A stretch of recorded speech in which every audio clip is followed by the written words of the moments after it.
कुछ पल अपने लिए भी जीना सीखें। कुछ साल पहले मेरी एक सहेली ने सिर्फ 50 साल की उम्र पार की थी। लगभग 8 दिनों बाद वह एक बीमारी से पीड़ित हो गई थी और उसकी जल्दी ही मृत्यु हो गई। ग्रुप में हमें एक शोक संदेश प्राप्त हुआ कि दुख की बात है, वह हमारे साथ नहीं रही। 2 महीने बाद मैंने उसके पति को फ़ोन किया। ऐसे ही मुझे लगा कि वह बहुत परेशान होगा क्योंकि ट्रैवल वाला जॉब था। अपनी मृत्यु तक मेरी सहेली सब कुछ देख लेती थी। घर, अपने बच्चे की शिक्षा, वृद्ध ससुराल वालों की देखभाल करना, उनकी बीमारी, रिश्तेदारों का प्रबंधन करना, सब कुछ। वह कहती रहती थी, मेरे घर को मेरे समय की ज़रूरत है। मेरे पति चाय कॉफ़ी भी नहीं बना पाते। मेरे परिवार को मुझसे हर चीज़ के लिए ज़रूरत है, लेकिन कोई भी मेरे द्वारा किए गए प्रयासों की परवाह नहीं करता है और ना ही मेरी सराहना करता है। सब मेरी मेहनत को नॉर्मल मान के चलते हैं। मैंने उसके पति को यह जानने के लिए फ़ोन किया कि क्या परिवार को किसी सहारे की ज़रूरत है। मुझे लगा कि उनके पति बहुत परेशान होंगे।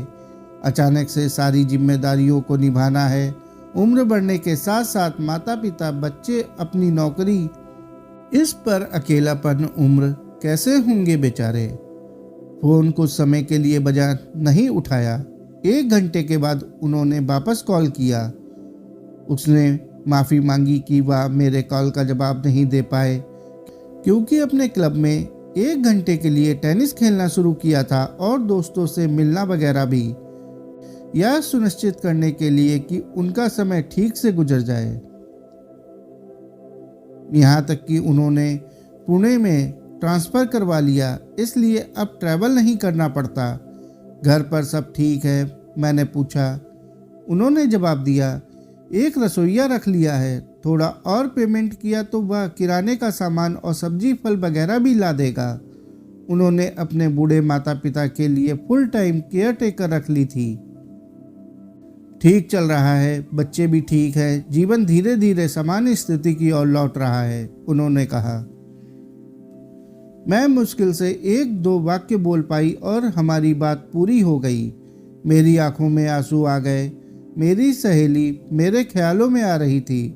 उसने अपनी सास की छोटी सी छोटी बीमारी के लिए हमारे स्कूल के पुनर्मिलन को छोड़ दिया था। वो अपनी भतीजी की शादी में नहीं गई क्योंकि उसको अपने घर में मरम्मत के काम की देख रेख करनी थी। वह कई मज़ेदार पार्टियों और फिल्मों से चूक गई थी क्योंकि उसके बच्चों की परीक्षा थी और उसे खाना बनाना था। उसे अपनी पत्नी के ज़रूरतों का ख्याल रखना था। उसने हमेशा कुछ प्रशंसा और कुछ पहचान की तलाश की थी जो उसे कभी नहीं मिली। आज मुझे उसको कहने का मन हो रहा है, यहाँ कोई भी अपरिहार्य नहीं है और कोई भी याद नहीं किया जाएगा। यहाँ सिर्फ हमारे दिमाग का भ्रम है।